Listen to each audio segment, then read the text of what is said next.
भाई स्टूडेंट्स को एफबीडी में बहुत दिक्कत होती है, तो बच्चों मैं यहाँ पे बिल्कुल जीरो लेवल से एडवांस लेवल तक के सारे एफबीडीज के छोटे छोटे वीडियो आपको दे दूंगा, इसलिए चैनल को सब्सक्राइब कर लो, लाइक कर लो।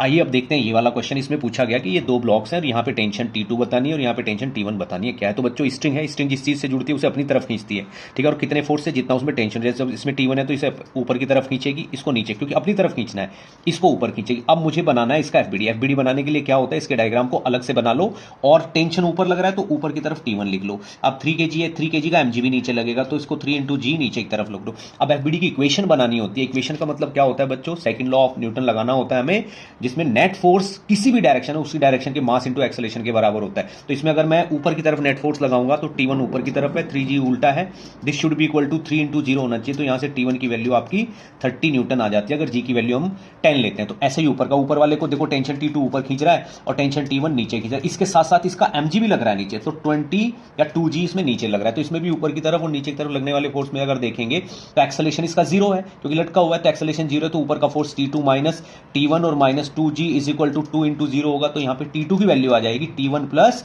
2g, और T1 कितना आपका 30 और 2g कितना है 20, तो ये आपका 50 न्यूटन आ जाएगा और यही आपका आंसर है। इसको सॉल्व करने के बाद ये आपका होमवर्क है, इसमें आपको बताना है T1 T2 T3 क्या होंगे।